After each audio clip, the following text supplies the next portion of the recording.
Rainbow Theater. I am a proud Palestinian and Jordanian performance poet. I'm running my microphone just a second. عم بقول? No, it's on my neck. It's cool. 1 second. Here we go. كيفكم الليلة? Wanted to say the artwork that was on the screen is done by my husband, Rami Khan, so can't be with us tonight. But if you enjoyed it, you can check him out online. There we go. You can hear me a bit better now? There we go. So, catch my breath. I am humbled to be with you tonight, hosting this evening's event and sharing with you some of my original spoken word poetry from my show, An Olive Branch, and presenting these voices from Palestine and beyond in this English program tonight.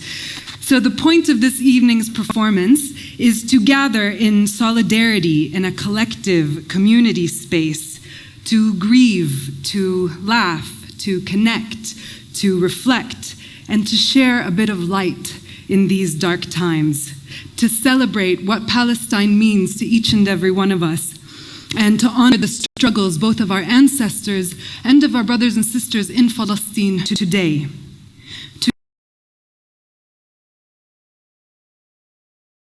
Today marks 110 days of the genocide in Gaza.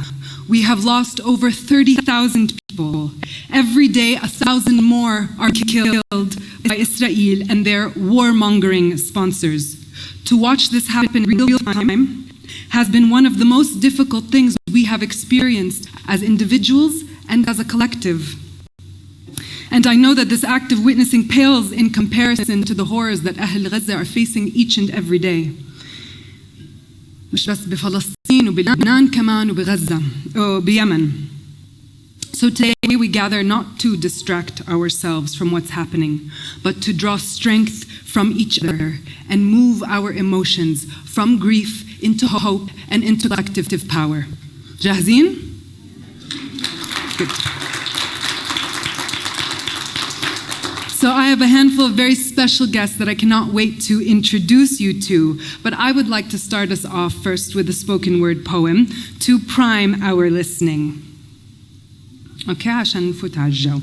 For those of you who are new to spoken word poetry, consider this my permission. You are free to react, clap, snap, be moved by what you hear. This is not a silent space. This is a space for our connection, okay? Don't be quiet. ماشي? Okay.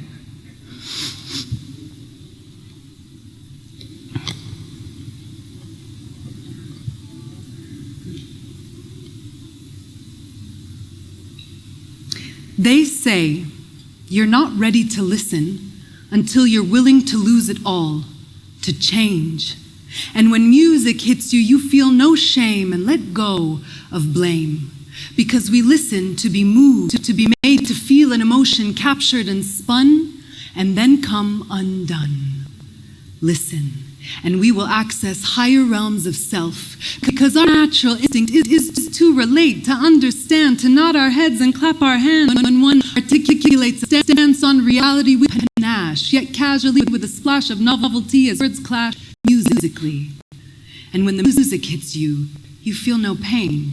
You don't feel the same, because we listen to be moved, to be made to feel an emotion captured and spun, and then come undone. Listen, and we will access higher realms of self. Let me take you on a trip down winding roads of everywhere and into the inner infinite. We are all eternal wanderers. We are here, and if we are to share what we can feel, what we can describe in language, then let our words be specific language. Let them do their duty and do it right.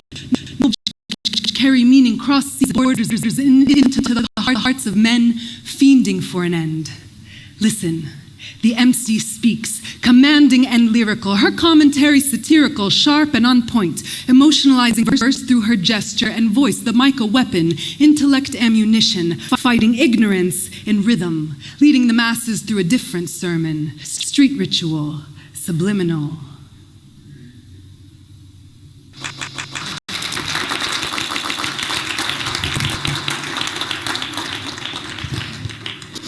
Thank you. The first guest that I would like to introduce for the night is Kelvin Baun. Part historian, part artist, Kelvin has been living in Jordan for the past 25 years and has worked to restore old historical photos of the Middle East. He does this to help us retain a connection to the past and to positively influence our future. Please join me in welcoming Kelvin.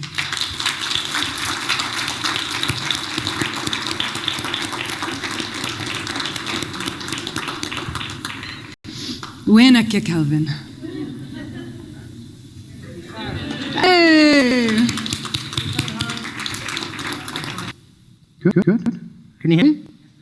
Wow, I can hear me, and it's not too overwhelming. The people damped the sound a bit earlier. It was a bit echoey. Okay. Wow. Hello. Nice to see you all and feel a bit, but lots of darkness in the back there. Now the rain can come because you've all arrived. I was kind of hoping that it won't rain, but I always wish it will rain because I love the rain. But I was just hoping it won't rain, so if you wanted to come, you could get here. But now we can have rain if we like. It'd be pretty good, right? It's always good when we got rain. So I'm just, I was actually making notes for the talk, and I end up with like 16 pages. So I kind of thought if I put some slides, we'll get through some slides, we'll have a chat, but I have lots and lots of ideas to share sometimes and nothing else to say other times. We're in an urgent situation, so we have to use all of our resources to try to find an actual solution, which is not based on anything but love. And sometimes love just says, you know what I mean? We put children first, right? Children are the children are children are children. They don't have passports and all that rubbish. Yani, they're sacred, and life is sacred, and we have to show that example. Right now, the people in Palestine are showing that example more than anybody else, and their sense of community and looking at how they pull together it's not about, no. The thing is, like, we're supposed to live in community like that all the time, right? We're supposed to be all like one family, and then everybody's like, fight for money or you don't eat. Like, why? Why? I mean, like, we might go here and have a meal for 50 JDs, and a family in East Amman, they can feed their kids for like 3 weeks. They can't even send their kids to school. So why are we doing this Western thing? Maybe decolonialization is also the structures that we live within, and that's our offering for what we do now is how we behave to each other. Like, if we're family, we're all a family, and that comes from the heart. And that means, like, and I think just, this situation has been created by keeping this region deliberately in division since it was cut into countries. Why was it cut into countries? So other people could have the oil and it couldn't be like a really rich, caring, ethically based, because both Christianity and Islam should be ethically based, right? Community, based on spiritual values. And the ancestors of the people here goes back to people whose civilization could last 1,000 years, and prophets, and interventions from the sky all the time. And yet, we're just like, this guy's rich, I want to go and talk to him. This guy's like cleaning cars, I don't want to talk to him. Until we start to see that this is the rubbish that keeps it like this everywhere, including the borders, including the border of the River Jordan. They're just people as well, they're having kids, they want them to be alive.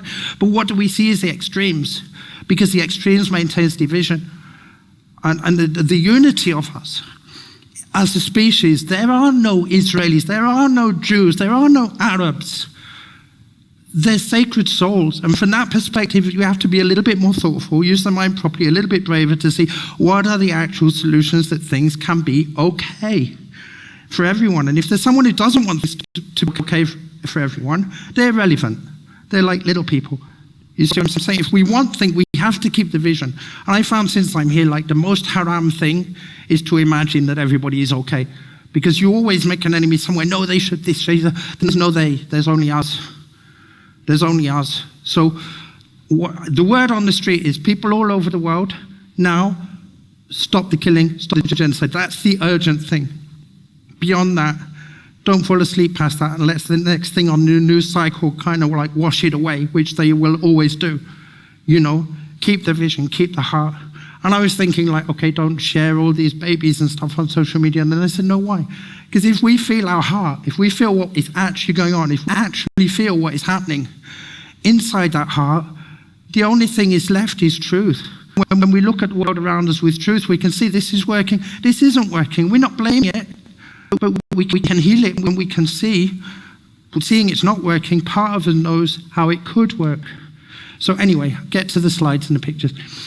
I just think that we have all the answers inside us, but it's not in here, it's in here. And this is only useful, and all our academia and all the things we know and all our computers and technology is only useful if we do the work to be able to listen to the heart all the time, because that's where the only place that answers come from. And God, I mean, of course. So this is Gaza, of course. I just, and what I wanted to say is, I wrote something a bit poetic. It's always better when you just write it than when you try to repeat it. But I'm speaking too fast.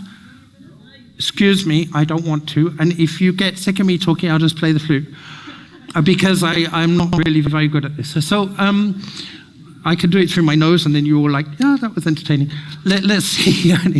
That mosque has just been destroyed. That's a hundreds of years old mosque, which was obviously a sacred place for a long time. People from Gaza have an ancient culture. Gaza was a port before we knew what, I guess, something like, before anybody heard of London or something like that, I'm sure, And I like that you can see that it was actually just a normal healthy town like any other normal healthy town, And people have lineages that go back those thousands of years, and that is in the blood. That is who we are. We are not who we appear to be and what people will think about us on Facebook, and if I write that,